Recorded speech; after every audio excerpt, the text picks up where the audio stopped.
starting a brand new series this morning, and you know how like a lot of time people put videos up of themselves on YouTube, like reacting to something, like they open a package and it's their reaction, or they watch the new trailer and this is their reaction, or maybe it's something like this. You haven't heard yet, on the One Direction Facebook page, there's a thing about how Zayn is leaving the band. Because Zayn is leaving the band. One Direction, this is 3 years ago when she found out that Zayn is leaving One Direction. And there's, if you actually YouTube it, you can find tons of reactions of people.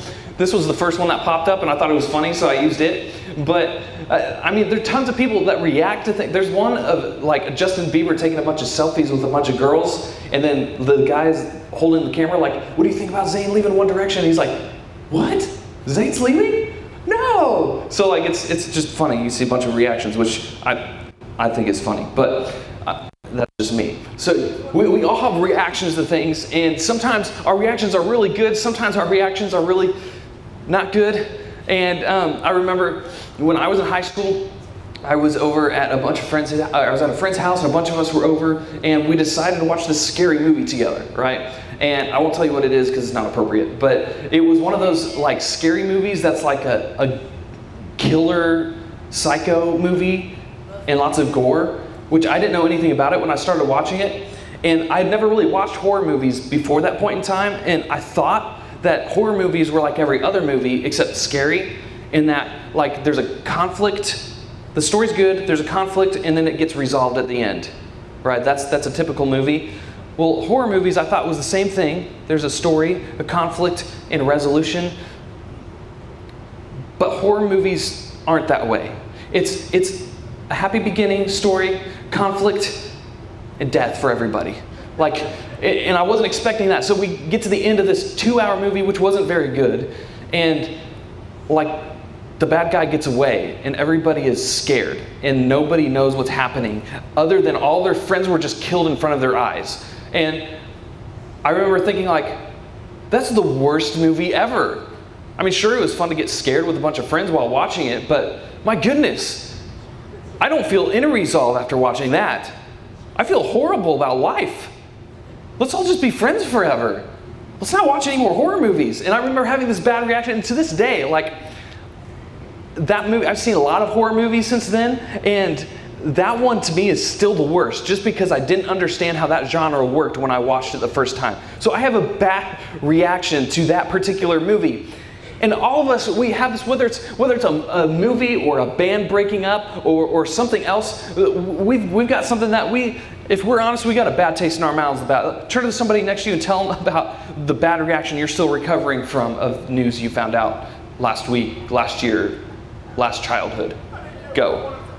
I remember like having such a bad reaction to that movie, and you guys have probably had a bad reaction to something too. Like you've had something like it is forever ruined for you because of your reaction at the time when you saw it, and you still carry that with you. But if I can be real, right? We've all had bad reactions to things that are not as lighthearted as a band breaking up or as a bad ending to a movie. We've had bad reactions from relationships we've had, right? Where your friend who was supposed to be on your side was bad talking to you to your other friend who was also supposed to be on your side, and you found out about it later and you realized that none of them were on your side, and that hurt. Or you had some guys that they were just supposed to be your teammate, right? They were supposed to have your back, and they didn't, and instead they put a knife in it, right? You've had a bad reaction to friendships like that, or maybe your boo broke up with you and you weren't as studly as you thought you once were, right? And so ever since you've had a bad reaction, you're like, I'm not dating girls ever.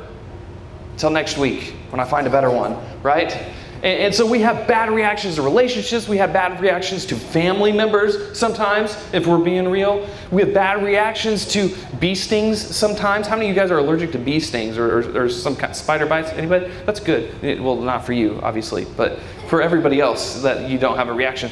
But sometimes we just have bad reactions to things, and we don't know how to deal with it. And if we're honest, we've all been hurt or disappointed or wronged by something or someone. And when that happens, it's just not easy to get over. You ever had somebody like, you're pouring your heart out to somebody and there's maybe tears involved, and you're talking about this hard time, this thing that was so wrong, it's not how it's supposed to be, and the person there is, comforting you, and they say, get over it, right? You had somebody say that to you? Get over it. You're like, wow, some friend, thanks a lot. I need some encouragement, not that, right? I am encouraging you. Get over it. Move on with your life. He ain't good for you, sister, right? No, you've had people tell you get over it, and like it helps, right? Sometimes it does because you're like, okay, I'm being ridiculous. I need to just move on. But sometimes you're like, that really doesn't help.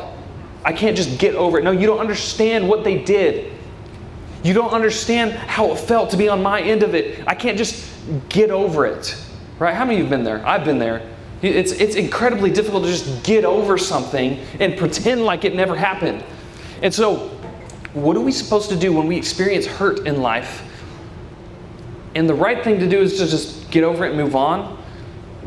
But that's really, really difficult. What are we supposed to do with that? Sometimes we try to just hold it and lord it over the people that hurt us and think someday we're going to pay them back, right?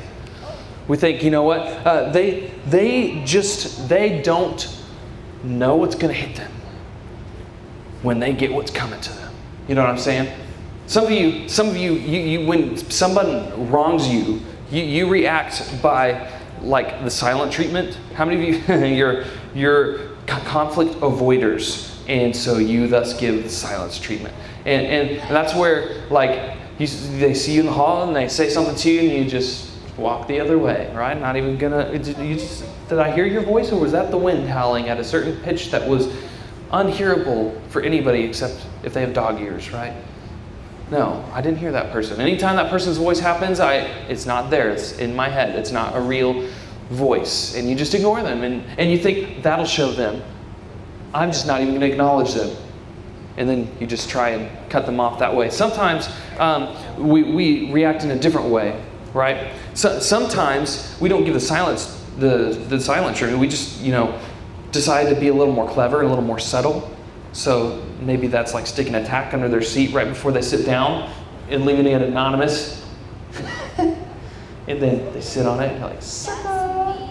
And you just kind of laugh to yourself and you know. And maybe a couple friends saw and they know. But the person, the victim, they don't know. And that makes you feel empowered. You're like, yeah, I showed them, right? Or maybe you started a fake Instagram account about them and just started, no, don't do that. That's a joke. Don't get any ideas. That's horrible. But sometimes we like the subtle approach. We like to feel like we are getting them back and they don't know who's doing it, so we're tormenting them, right? But some of us, we're a little more blunt. If you're like me, then you had a short temper and you just let them have it. Oh, that's how we're going to play it? Well, and then you just tell them off right then. Maybe there's cuss words involved, maybe there's not, but you tell them off and you sure showed them. And then you walk away and you feel all good about yourself because, yeah, they're not going to mess with me anymore. They know how I felt and I'm not going to take it anymore, right? And so sometimes we just let our temper get the best of us and we react in anger, but none of those ways actually solve the issue. In fact, when we react that way, what it does is actually it makes us feel more stuck in the betrayal and in the anger of all of that. We just don't even, when we don't move on correctly, when we don't get over it the way we're supposed to, what we end up doing is hurting ourselves. So I need two strong dudes. Come on up on the stage. Okay. You hold that end. You hold this end. Spread out all the way across the stage. Now, you guys have played tug of war before? Don't fall on the platform. That's bad. You'll hurt yourself. So don't do that. But what I'm going to do is I'm going to tell you to go. And when I do, the game does not end until I say it ends. Meaning, if you get pulled on the ground, you better get back up quick because they're going to keep pulling. Make sense? Okay, so for this game of tug of war, you guys are just going to go, and I'm going to keep talking, and don't stop until I tell you, okay? All right, go ahead. So what happens when you are are harboring like bad feelings against somebody is you just kind of have this game of like tug of war, and you just like are constantly, you're starting to get rope burn. Do you guys feel it? You get the rope burn and it starts to hurt. And you know what? You might get knocked down. You might get back up, and then you might like win, but then you might win, and then they might win, and then you have this like back and forth going where like you just don't give up, and your hands start hurt because you're getting the rope burn, and it just never ends. But what if I told you there was a better way to deal with all that? I didn't say stop. What if I told you that there was a better way to deal with all the hurt that we feel towards somebody other than just like holding on to it and trying to get them back? Because what happens is after you get knocked down, you feel hurt. And so you get back up and you try to knock them down to hurt them, make them see how you felt. And then they get back up and they want to get you back for the way you made them feel. But there's another way to deal with it. Okay, guys, drop the rope. That hurt. It did hurt, yes, thank you. You can drop it, and look at that, no more rope burn. You just gotta, wait for the previous one to heal. But It's still weird. I think I won. all right, give these guys a hand. Thank you guys for illustrating this thing. You guys want some candy? I can hopefully candy make you feel better for like destroying your hands. I got leftover Hershey's Kisses from Christmas. Just don't give them to any girls. So here's the thing though, it's kind of a silly illustration, I know, but you get the point, right? Like, we can hold on to things and we can try to get our way, we can try to get people back, we can show them, you know what? I'm gonna make them hurt like they hurt me. And you can just sit there and stew on it. You can, while you're in the shower, just be thinking, oh, I should have said this or I should have done that, right? How many of you guys have done that? Like, oh, dang it. You're going to bed at night and you're like, when they said that in the hallway, I should have come back with this, and that would have showed them. Dang it, missed my opportunity. I hope they say it again tomorrow so I can say that as a comeback, right? And then you just kind of hold on to it. Maybe years go by, and you're like, I remember what they did to me in the second grade at recess in front of Cassie. How they humiliated me like that. And I am never going to let them forget it. In fact, when I get the chance, I'm going to give them a piece of their own medicine. I'm going to ring that rope around their neck and I'm just going to pull. And you just kind of hold on and remember all the wrongs they did to you. And sometimes you've got a rope for one person, and then you come down and you pick up another rope from another person. And then you come and pick up a rope from another person because of what they did to you. And to see what that person put on Snapchat. Holding on to that one. What that person did. That wasn't even to me, but that was to my best friend. So I want to hold on to that one for my friend too, right? And we just start holding on to all these layers of ropes, and that sometimes they're attached to multiple different people. And sometimes we double layer the ones that are already attached to somebody else, and we just don't let go because we are so hurt by what they did. You guys ever felt this way before? Yes. I know I have. And so you just feel stuck in the hurt, and the betrayal, and the anger. And you're just holding these ropes. No matter how much they're burning your hands, you're not letting go. And so, I want to read from you a little bit from Paul. Because here's the thing. You're the only one that's suffering when you do this, by the way. When you're giving the silent treatment, when you're trying to get someone else back, they don't care as much as you. In fact, they got to you. And they got you holding the rope now. So you've given them all the power. And you're only hurting yourself.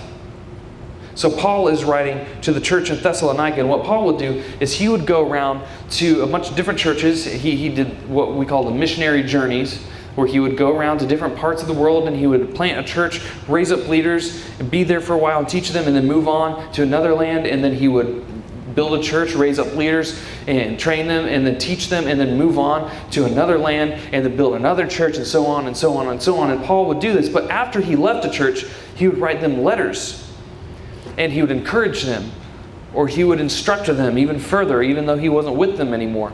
And we actually have a lot of those letters in what we call our New Testament in our Bible.